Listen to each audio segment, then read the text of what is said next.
So we've seen before the rate of reaction loss, that this depends here, and we've seen also that we know these power models, and since we're going to be using that, why not show you right now the meaning of the reaction order, or what's the order of that reaction. And it refers essentially to the power being raised in the equation or in our rate law.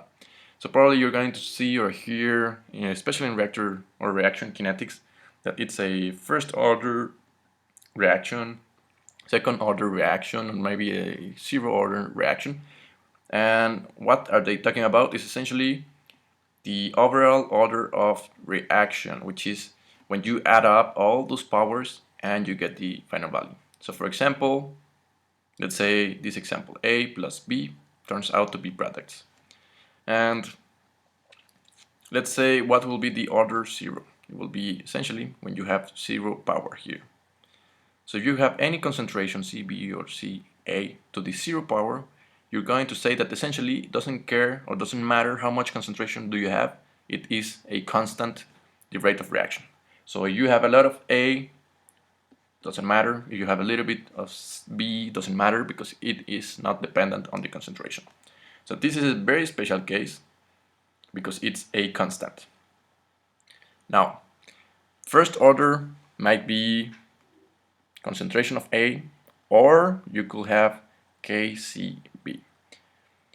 So either of it, it's going to be dependent on A. For example, if we have concentration of A and you increase it by 2, you're going to increase it or increase this rate of reaction by 2. If you decrease it by half, you're going to decrease it by half.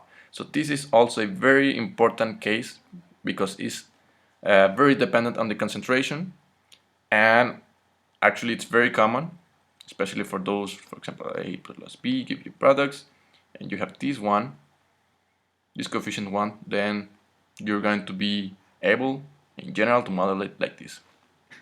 Now the second order equations are a little bit more complex because you could have this 1 plus 1, and this gives you 2. 1 plus 1 gives you 2. That's why second order. So that depends. If you increase CA and you decrease CB, well, that's a little bit complex. You're going to have still a product, and first was not the product, just a value here, but now it's a product. You're playing with this product, CA times CB. And as you still go further, actually you can also have this CA to the second power, and is still second order. Second power, sorry about that. Now the third order is still more complex. 1 plus 2 gives you 3. And as you can see, there's a square and there's a to the 1 power, and these are, as you increase the order, they are more difficult to model and to understand and to graph. But wait for it. As you can see, I just want you to at least know this and know that the 0 order is a constant. First order reaction is linear, and the second order reaction is either a product or a squared CP. We're not going to see that much third order, fourth order, because they're actually kind of complex and not that common in nature. What they do is exist. And yeah, we're going to jump to the other video.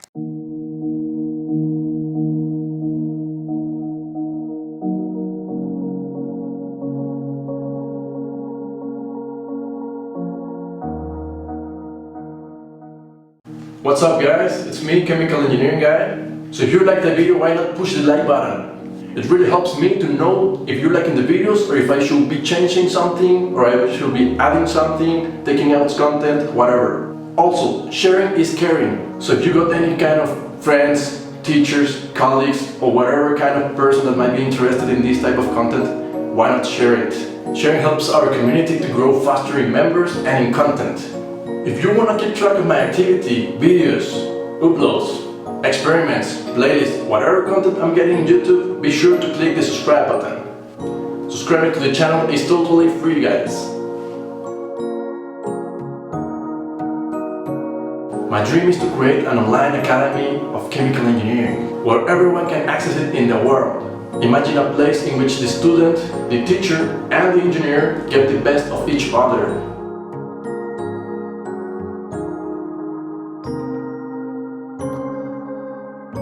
So thank you guys for the support and the love.